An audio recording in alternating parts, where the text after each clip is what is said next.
Salutations, everyone. Salutations. This is D. Lynette here, and today I want to have a couch conversation with you all regarding a mental health topic, regarding Kirk Franklin and Kerrion. They have been in the news again lately, and I have often posted 2 pages that talked about it, but I just want to go ahead and do a little video myself because it does touch a little bit on mental health, and that is one of my advocacies through Mental Mama Bear. That's on one of my pages that I just advocate for people who are suffering with any form of mental illness.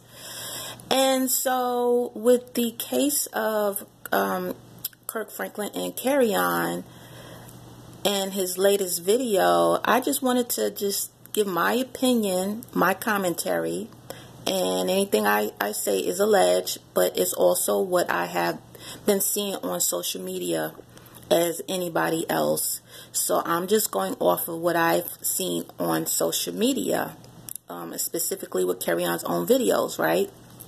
So I'm just having a little conversation. There's no right or wrong ways to discuss something, to have just a basic conversation. Everybody has a right to their opinion, and that's all it is. So as we know, Kerrion has done 2 videos so far about what he's going through with his parents. And yes, he's a grown man, but mental illness or mental health issues, because we don't even know if he has a mental illness, okay? But any mental health issues, which includes anxiety and depression, or can be something severer, but we don't know that, okay? He never talked about having a diagnosis or anything, so we don't know. We're just assuming, right? But anyway, he has something going on, and apparently his mom and his dad both said that they've all been in therapy with him to no avail since he was a kid. And so people are commenting, and when my voice goes out, it's just the way I talk. It's just how it is. You know, my voice, I just go hoarse sometimes. And so, yes, with his latest video, they're saying, you know, Kerrion is entitled and he's grown, go live your life, and this and this and that. But with me, and I will share a little bit about my own life story that relates to this a little bit, is it doesn't matter what age you are. Kerrion is an adult, yes, but he has been traumatized, y'all, and he hasn't been entitled. He hasn't been spoiled. He's been traumatized, and it doesn't stop because you're in your 30s, okay? So basically, from what's been circulating in the social media, we all know that Kirk Franklin had meager beginnings, like a lot of celebrities have meager beginnings. He has his own struggles. He has own things to work out. And as he even said, if you go back and research Kirk Franklin's interviews, he said that he used to wild out and have his own issues going on, and he wasn't saved back then. It took somebody talking to him about Christ that he became saved and his life changed, right? But before then, he was living like you and me, a regular life with regular life issues. So he apparently, of course, had a child by Kerrion's mother, which produced Kerrion, but they never married. And plus, like I said, they were regular young people struggling like everybody else, right? So you have to understand, Kerrion grew up in that situation. So no matter how they parented, that's what he had to live with. That's what he lived with. And so when Kirk Franklin became a celebrity and found Jesus, his life changed and he became a superstar, right? Along with that, he met his wife, and so she got to reap the benefits of it, right? Then they went on and had 2 more children. Mind you, she already brought a child in the marriage, right? And Kirk already had Kerrion, but Kirk Nowhere have I read that Kirk actually took his son in and was part of the family. I just think Kirk's son would visit and he would do things with his son. But I don't think he actually lived with them. I don't know. But still, Kerrion still didn't get the same family treatment as his siblings and step-sibling, right? Because when Kirk Franklin's wife brought in her child, that child going to reap the same benefits as the mom. Okay? So, Kirk's life changed. Like he said, he used to do this, do that, and the third. I'm not going to get into details. You have to go look it up. But he did express that when all this came out the first time, Kerrion did a video. Like Kirk talked about his upbringing and all that good stuff, right? And his struggles. And he found God. So, you know, he meet his wife, and his wife is just serene, and she got it going on, and she's beautiful, and this and this and that. And so Kirk is in love now. Kirk found out what happiness is now. So they're going to have more kids. And then they're living in mansions. Because I lose my voice. I know this. I do this all the time. Especially when I get passionate. For some reason, my voice goes out. And so, you think about it. Those children, including his wife's first child, reaped the benefits. Kirk didn't reap the benefits. Kirk was always on the outside looking in. And like I said, I have experience in this. Because I went through something similar. Except I'm not from a celebrity family. So, when you're looking in and you're the visitor, meaning you get picked up for the weekend, for the summers, but you always got to go back home. And no telling how his mother treated him. There's no telling. That's why he says the things he says about her now. She could have been strict. She could have been bitter. And sometimes when people are in the church, they could be mean as ever. And even if she got child support or not, I don't know. They still didn't live the way Kirk lived. So even though he got to visit his dad in the mansion, whatever, and see how his siblings get treated, he had to go home to his mother, right? And live that life, right? I think he said they lived a regular house or apartment, whatever. It wasn't nothing compared to Kirk Franklin, okay? So he had to deal with that, okay? He had to deal with the happiness before Kirk became who Kirk was. So he knew that side of Kirk, right? And eventually, fast forward, Kerrion is grown now. And that's where we see his videos, right? So the comments is what got me to talking. And like I said, I would respond to comments too. And I was saying things like, it's not the same. I don't believe Kirk is entitled. Maybe, yeah, his father financially did things and all this stuff. But it's not the same. Whatever Kerrion dealt with before his father became who he was, that could be traumatic, especially when you see how he changed. He transformed into something else, his father, right? A better man, right? So Kerrion, didn't get the same upbringing as his siblings, and visiting is not the same as you living in the household and you reaping the same benefits, right? You're always on the outside looking in. So whatever Kerrion was going through from his youth to his 20s to his 30s, he probably got to the point where he had to let it out for his own peace of mind, for his own sanity. But the comments were like, you're grown, you're entitled. And even people like Ricky Smiley and Steve Harvey, because those are the posts that I responded to, because they, they gave the story, they told the story, the headline, and so I posted comments to other people's comments. So even with Ricky Smiley saying, you're grown, once you're grown, you're entitled, we don't have to do nothing for you. And Steve Harvey says the same thing. But you know what? With Steve Harvey, if you look at Steve Harvey, he talks about how his family is blended. And how you look at Steve Harvey's family pictures with all his kids, blended kids or whatever. They're all one. They're all one. Happy because Steve Harvey's wife, Marjorie, right, she was able to bring her kids in the unit and reap all the benefits. Not that Marjorie didn't have it going on before, but with Steve Harvey, she, want to step up in lifestyle, right? So her kids benefited from that. And even Steve Harvey did segments on his own TV show where it talked about him and his son didn't get along for a while. His son was bitter for a while, but I guess they came around full circle, right? But where have you seen a family photo with Kerrion in it as an adult? And I'm talking about adult. Steve Harvey did a whole family picture with all his kids. You could find it anywhere online, right? So you never see Kerrion part of anything, right? You just beforehand only knew about Kirk's children and his stepchild that he reared, right? Or adopted or something. I don't know how that went. So you have to see the difference. And again, you don't know how bitter Kerrion's mother was or what she was going through, because she doesn't seem too happy. She doesn't seem too happy. She's like, it is what it is. You know, I didn't get the benefits, you know.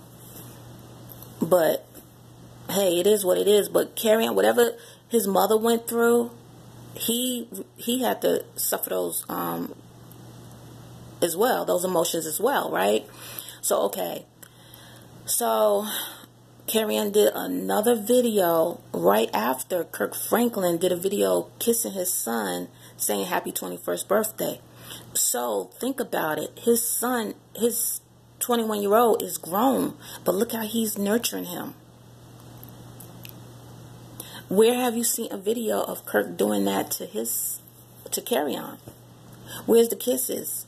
Just because he's 33? What's the difference between 21 and 33? You're still grown. So you got to understand, Kirk's family outside of Kerrion is like, he feels on top of the world. He's the best ever. He's a superstar, right? And his kids, they feel the love. So you got to understand, your kids, whatever environment they grow up in, that's embedded in their mind, and that's how they turn into adults. Why do you think all these adults act the way they act now? It ain't just Kerrion. Look at how all these adults act now. Like they ain't got no sense. And a lot of it stems from their childhood. You watch Iyanla Vanzant, Fix My Life. You watch Dr. Phil.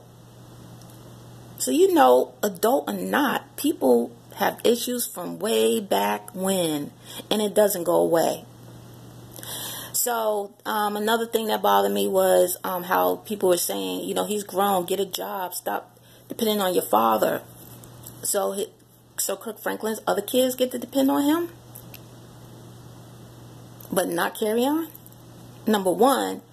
And number two, Kerrion, whether or not he went to visit his father and go on concentrates, that's not the same as you have your loving mom and dad in the house with you. It's not the same. Kerrion had to go home to his mom, who probably just was different. Not everybody is nurturing and happy-go-lucky and just always happy and smiling. No. That's why Kirk married his wife and not marry Kerrion's mother, because, yo, you got that woman, the woman has to have that quality. You know what I mean? So he found it in his wife, right? So, okay.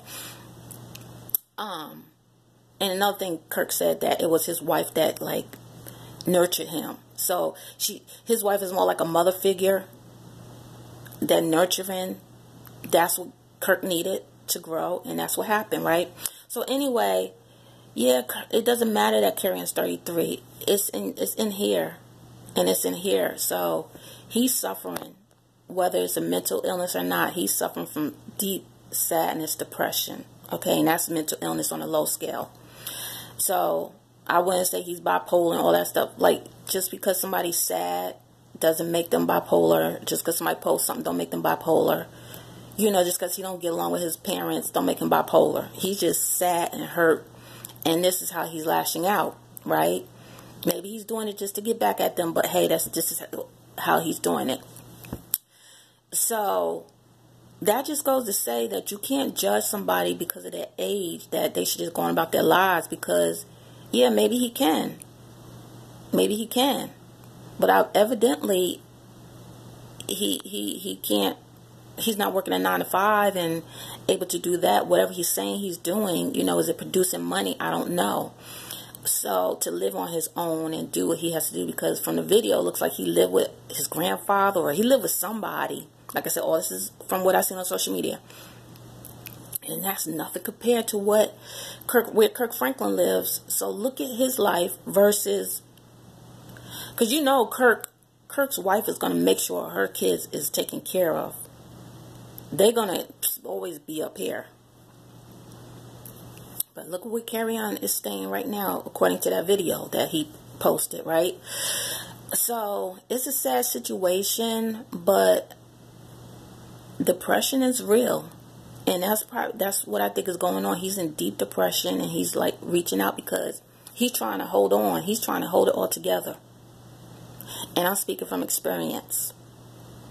So my experience is, I'm in my 50s, and you know what? It wasn't until Jada Pinkett turned 50 that I felt like renewed and relieved, because I'm 53 like Will Smith, and it's like once Jada embraced her 50s, that's when I was able to embrace it. That's when I was able to embrace it. It just felt like, yeah, that's how you do it. That's how you do it. You just embrace it. You know. Now I'm proud to say I'm 53, and I just turned 53 on this month too. So I'm a September baby. So, but just seeing how Jada gracefully walked into it, that just made me say I'm proud and I'm thankful to God. You know. And pray to see many, how they say, walks around the sun. You know, different terms people be using. But yes, I've been through similar things with my parents, that they were married until they got divorced when I was 5. I have an older sister. She's 5 years older. So when I was 5, she was 10, right? So they split when I was 5, got divorced. And then my mother, you know, she stayed in an apartment. We had a 2-bedroom, and my father went ahead and rented a room. He would come get me and my sister on the weekends, and we would sleep on one twin bed, and he on the other, right? Meager, but they both worked good jobs. My father always worked a good job. My mother worked good jobs, so that's just how it was. Then my father met his now wife of 47 years. And then he eventually moved in with her. And, you know, I would go visit and whatnot. And she had a daughter already. So she brought in a daughter. That's what I'm talking about with Kerrion, stepmother. She already had a son that she brought in, and he reaped the benefits. So my stepmom already had a child that wasn't even 1 yet when she met my father. So my father raised my stepsister, and they didn't have no kids together since she was 1. So, you know, I watched them grow as getting together. Eventually, 8 years later, whatever, they get married. But they lived in a little teeny apartment or whatever, right? Until they got married. Then my father brought a fix-me-upper, and he fixed it up because even though he worked a factory job with benefits, a good job, he had skill. He took training in carpentry, and then he finally started doing what his passion was, fixing up houses and renting them out, right? So when I was 13, my mom out of nowhere gets married. I wasn't even near the wedding. In the wedding, they must have went to the JP. That man never came over. Next thing you know, 13, she never brought him around. So 13, next thing you know, she married and she moving. And I lived in New York at the time. So she moved from Queens to Manhattan. And then I was dropped off at my grandma's. And I have an aunt and an uncle that's only 10 years old. You know, they're no more than older siblings, but still my aunt and uncle, because my grandmother married a second time and had 2 more kids. So next thing you know, I'm with my grandma in a tiny apartment. All of us, right? Me, my aunt, my uncle, and my grandma. So my mother went on to move to Manhattan to live with her husband and his kids, right? She didn't take me. And then my older sister, she was already 18, but she still wasn't on her feet yet. She lived with an aunt for a while, and then she lived with my mother for a little while. Like, she was back and forth doing whatever. I don't know. I'm still a kid, so I don't remember everything. So this is 13. So my mom has another baby, which is 13 years younger. And I'm living with my grandma. And from then on, I've been hurt because I didn't know what was going on. So after that,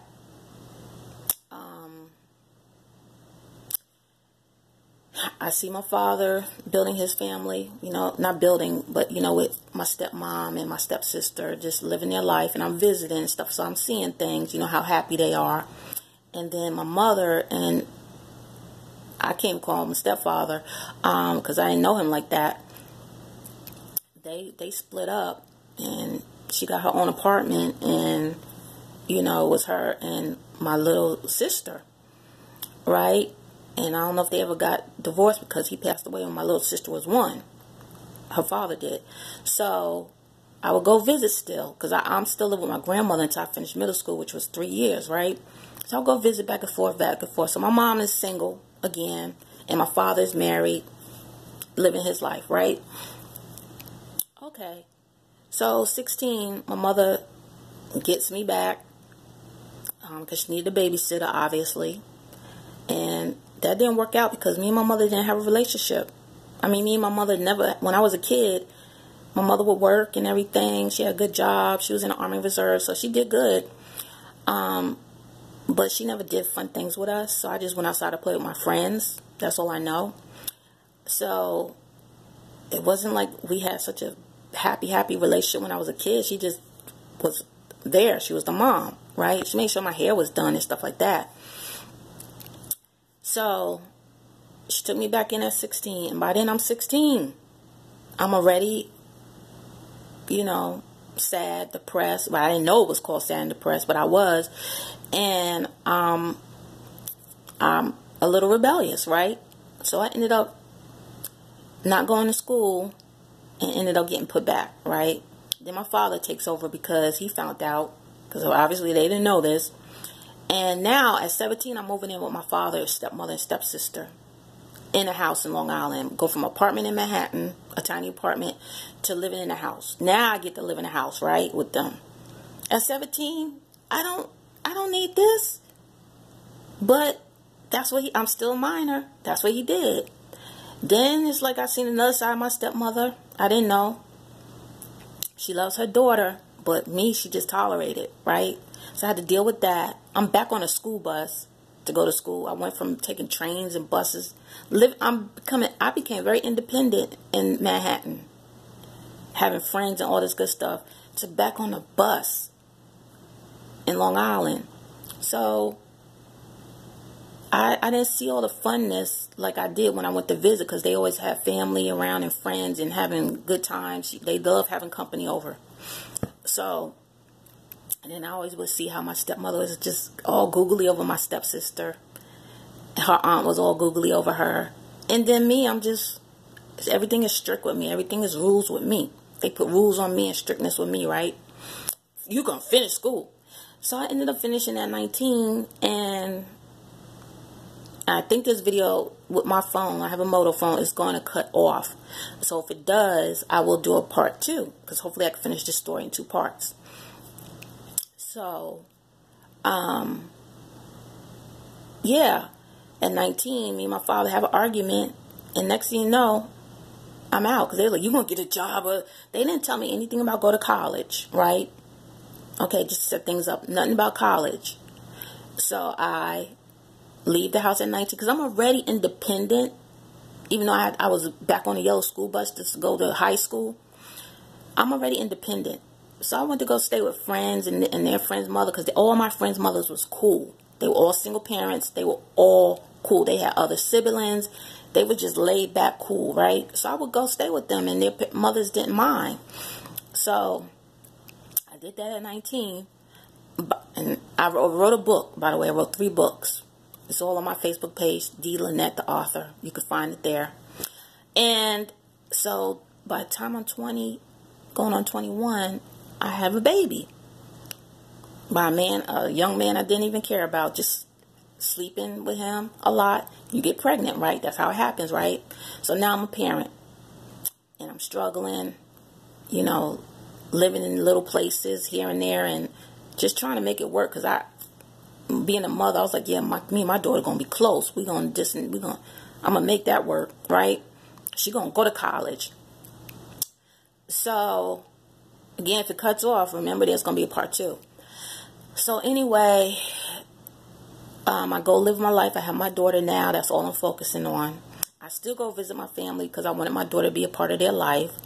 And my father was a part of my daughter's life. My father and stepmother, right? Not my mother, not so much. She just really didn't take up much time with her total 4 grandkids. And so, yeah, I was living my life.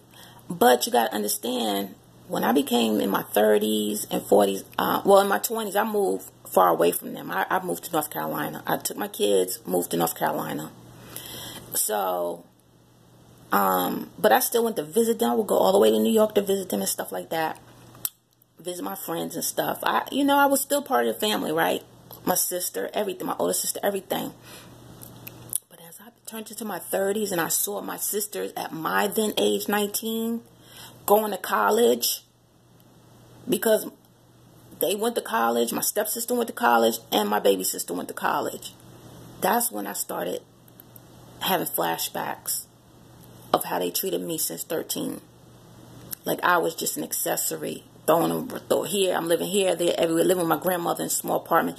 Then my aunt, she became a nurse, made good money. We moved into a 3-bedroom apartment, but I still didn't have my own room. I had to share my grandmother's bed, and that room had 2 closets. I would even go in the closet and chill, and go outside with my friends, and nobody understood that was depression or care. So, yeah, that happened